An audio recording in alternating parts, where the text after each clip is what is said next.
నమస్కారం అండి. నేను డాక్టర్ మోహన్ శ్రీనివాస్ మాట్లాడుతున్నానండి. 11వ తారీఖున ఎస్ జానకి గారు పరంపదించడం జరిగింది. ఆవిడ నా అభిమానంతో ఆవిడ పాటల గురించి ఒక ఆల్మోస్ట్ సంవత్సరం క్రితం ఒక వీడియో చేయడం కూడా జరిగింది. ఆవిడని కలుద్దాం అనుకున్నాను, ఎప్పుడు కలవడం కుదరలేదు ఫిజికల్గా. బట్ ఎనీవే ఆవిడకి మృత్యువు లేని కీర్తి, మృత్యువు లేని గొంతు ఉంది కాబట్టి ఎప్పటికీ పర్మనెంట్గా ఉండేటటువంటి గొంతు ఆవిడది.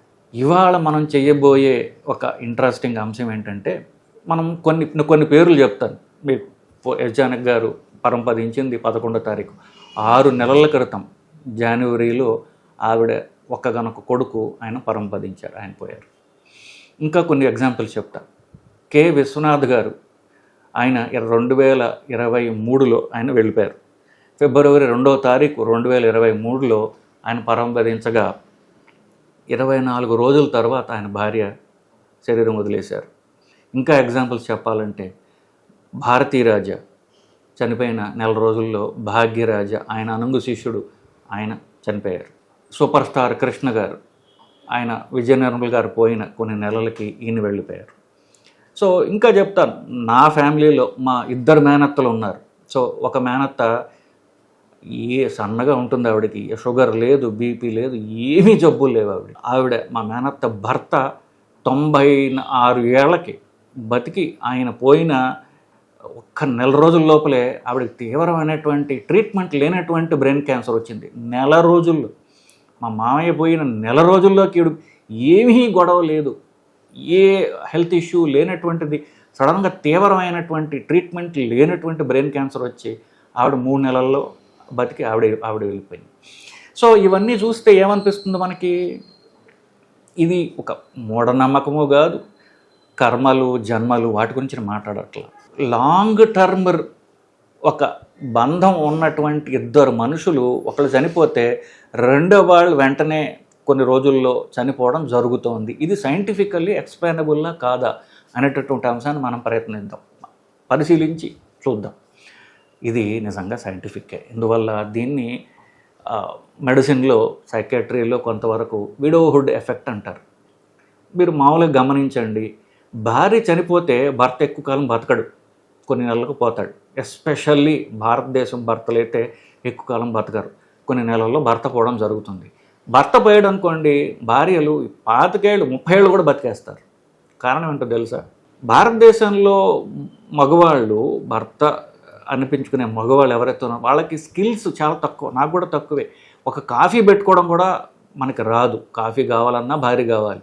సో అక్కడి నుంచి ఇక సమస్తం ఇంటి గురించి అసలు ఆలోచించడు, ఉద్యోగం చేసుకుంటాడు తప్ప ఇంకో విషయం తెలియదు. మా అయితే డబ్బులు చూస్తాడు, డబ్బులు ఉద్యోగం తప్ప మిగతాది లైఫ్లో ఏమీ మేనేజ్ తన విషయాలు తాను మేనేజ్ చేసుకోలేడు. తన బట్టలు ఉతకడం దగ్గర నుంచి, వంట వండడం దగ్గర నుంచి, తన విషయాలు అంటూ తను పట్టించుకోడు.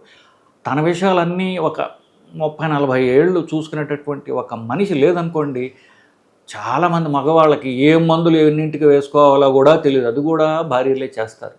ఆవిడ చాలామంది నా దగ్గరకు వస్తారు, అంటారు ఆయన తెలియదు నాకు చెప్పండి అంటారు. సో ఈ మందు ఈ టైంకి వేసుకోవాలమ్మా అని చెప్తారు.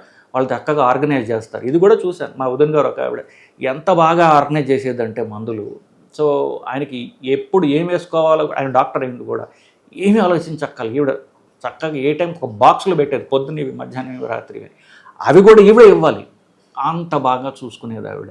సో అంత డిపెండెంట్ అయిపోయాం కాబట్టి, అంత మనం డిపెండ్ అయిపోయిన మనిషి లేదనుకోండి, సో ఇంకా జీవితం బతకడానికి ఇంకా ఏం చేయాలో తెలియని పరిస్థితులకు వచ్చేస్తారు వాళ్ళు. ఆ పరిస్థితి చివరికి ఎలా వస్తుందంటే, కొంతమందికి ఇదే తనకు సెల్ఫ్ కేర్ అంటారంటే, టైంకి తినడం, తనకు నచ్చినవి ఉండేవాళ్ళు ఉండరు. ఎక్స్ సినిమా యాక్టర్ రంగనాథ్ గారు పెద్ద ఎగ్జాంపుల్ దీనికి. సో ఆయన తన భార్య పెరాలసిస్తో ఉన్నప్పుడు ఆయన చూసుకునేవాడు. పెరాలసిస్తో ఉన్న భార్య ఇన్నేళ్ళు ఆయన చూసుకుని, ఆవిడ భార్య పోయిన సంవత్సరానికి ఆయన పోయాడు. సో అంత డిపెండెన్స్ అనమాట, బేసికలీ మెంటల్ డిపెండెన్స్ అది. కానీ ఫిజికల్ డిపెండెన్స్ ఉంటుంది ఏమిటి, తన మందులు చూసుకోవడం దగ్గర నుంచి, వంట వండడం దగ్గర నుంచి, ఇట్లాంటివన్నీ చూసుకునే మనిషి లేకపోతే అవి నెగ్లెక్ట్ చేస్తారు. సరైన టైంకి తినరు, సరిగ్గా మందులు వేసుకోరు. ఇంకా అలవాట్లు ఉన్న వాళ్ళైతే సిగరెట్లు, డ్రింక్ ఏమైనా ఉంటే అవి పెంచేస్తారు. ఇవి కాకుండా ఒక రకమైనటువంటి డిప్రెషన్లోకి పోతారు. తీవ్రమైనటువంటి డిప్రెషన్లో బాధలోకి వెళ్ళిపోయినట్లయితే గుండె బలహీన పడుతుంది. ఇది ప్రూవ్డ్. సినిమాల్లో చెప్పేదంతా అబద్ధాలు అనుకోవద్దు. ఇది టాకౌట్ సుబో కార్డియోమయోపతి అని తీవ్రమైనటువంటి బాధ సడన్గా భరించలేనప్పుడు గుండె ఫెయిల్ అవుతుంది. అలాంటిది కూడా జరగచ్చు. ఇంతేకాకుండా ఈ మందులు వేసుకోవడం వల్ల ఒకటి ఈ బాధ, ఈ ఏడుపు, ఒక రకమైన భయము, ఇవన్నీ వల్ల బీపీ పెరగడం, శరీరంలో స్ట్రెస్ పెరిగి స్ట్రెస్ హార్మోన్స్ వల్ల షుగర్ బీపీలు పెరుగుతాయి. ఆ మందులు వేసుకోరు సరిగా. నచ్చింది చేసేవాళ్ళు లేరు, నచ్చింది తెలుసుకునే వాళ్ళు కూడా లేరు. కాబట్టి తిండి నెగ్లెక్ట్ చేయడం, మందులు నెగ్లెక్ట్ చేయడం, ఇట్లాంటివన్నీ పెరిగిపోయి మగవాళ్ళు చనిపోవటం అంటూ జరుగుతూ ఉంటుంది. కోర్స్ ఆడవాళ్ళలో ఈ డిపెండెన్స్ కాస్త తక్కువ ఉంటుంది. మెంటల్ డిపెండెన్స్, ఎమోషనల్ డిపెండెన్స్ ఎక్కువ ఉంటుంది. కాబట్టి వాళ్ళకి ఈ డిప్రెషన్లోకి వెళ్ళడం, అన్నం తినడం మానేయడం, మందులు మానేయడం, ఇవన్నీ కూడా చాలా చాలా కామన్గా చూస్తుంటాం. మా ఫ్యామిలీలోనే ఆడవాళ్ళు కూడా తన క్లోజ్ పిల్లలు కావచ్చు, భర్త కావచ్చు, ఇట్లా పోయినప్పుడు తీవ్రమైనటువంటి దిగ్భ్రాంతి, బాధ గురవడం అంటూ చూస్తుంటాం.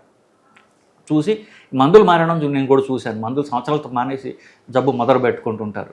ఎంత చెప్పినా మనకు అర్థమవుతుంటుంది, కానీ ఫోర్స్ చేయలేము. ఎందుకు వాళ్ళు మనతో డిప్రెషన్లో ఉంటారు. డిప్రెషన్ మందులు ఇచ్చినా కూడా డిప్రెషన్ మందులు వేసుకోలేని పరిస్థితుల్లో ఉంటారు. సో దీనికి ఎగ్జాంపుల్స్ నేను ఎన్నో చెప్పగలను. సో నా లాంగ్ టర్మ్ పేషెంట్ ఒక ఆయన ఉండేవారు. ఆయన నా దగ్గర 20 ఏళ్ళు ఉండి ఆ తర్వాత కాంప్లికేషన్ గతించడం జరిగింది. ఆయన భార్య ఇదంతా చూస్తూ ఉన్నప్పటికీ భర్త చనిపోయిన తర్వాత తీవ్రమైన డిప్రెషన్లోకి వెళ్ళిపోయి నెలల తరబడి ఏడ్చింది. నెలల తరబడి ఏడ్చింది. ఆవిడ మందులు వేసుకోవద్దు, ఫోన్ చేసి చెప్పాల్సి వచ్చేది, అమ్మ మందులు వేసుకోండి, మందులు వేసుకోండి, మందులు వేసుకోండి. కొంచెం ఒక రవ్వ కోలుకుంది, కానీ చూస్తూనే ఉంది కదా. నేను అనుకునేవాడిని, ఆయన పోవడానికి ఒకరోజు ముందు అనుకున్నా, ఈయన ఇంత డిపెండెంట్గా ఉంది ఆవిడ, ఒకవేళ ఈయన పోతే ఈవిడ గతి ఏమిటి అనుకున్నా. నెక్స్ట్ రోజు ఆయన సడన్గా కాంప్లికేషన్ పోవడం జరిగింది బేసికలీ. సో చెప్పొచ్చేదల్లా ఒకటే. సో ఈ డాక్టర్లు కానివ్వండి, కటింగ్ ఎడ్జ్ బెస్ట్ మెడిసిన్ కానివ్వండి, చావుని ఆపలేదు. సో చావు దాకా క్వాలిటీ ఆఫ్ లైఫ్ మెయింటైన్ చేసుకోవడం ఎట్లా అనేది అది హెల్ప్ చేస్తుంది. చావు దాకా మంచం పట్టకుండా కాళ్ళు చేతులు ఆడించు వెళ్ళిపోయే దాకా చెయ్యగలదు. సో చావు అనివార్యం. కాబట్టి పక్కన ఉన్న వాళ్ళు ఎవరైతే ఇప్పుడు మన దేశంలో 25 ఏళ్ళు, 30 ఏళ్ళు, ఇంకా 40 ఏళ్ళు సంసారాలు చేసేవాళ్ళు ఉన్నారు కదా, మనం మెంటల్లీ కూడా ప్రిపేర్డ్గా ఉండడం అనేది అవసరం. ఇప్పుడు చావు అనేది సడన్గా వస్తే సరే ఏం చేయాలి, యాక్సిడెంట్లు, ఇట్లాంటివి, హార్ట్ అటాకులు, ఇవి కాకుండా ఉన్నప్పుడు, జబ్బుగా ఉన్నప్పుడు మెంటల్గా పక్కన వాళ్ళని ప్రిపేర్ చేయడం భార్యాభర్తల్లో ఒకళ్ళ బాధ్యత. సో ప్రిపేర్డ్గా ఉండటం పక్కన వాళ్ళ బాధ్యత. ఈ రెండు చేయకపోతే వాళ్ళు పోతూ మనం కూడా సీరియస్ ప్రాబ్లమ్స్లోకి, ప్రాణాపాయ పరిస్థితుల్లోకి లేదా ప్రాణం కోల్పోయే పరిస్థితుల్లోకి రావడం జరుగుతూ ఉంటుంది. ఇది సైంటిఫికలీ ఎక్స్ప్లెయినబుల్ అని చెప్పడానికి ఈ అబ్జర్వేషనల్ వీడియో అండి. నమస్కారం.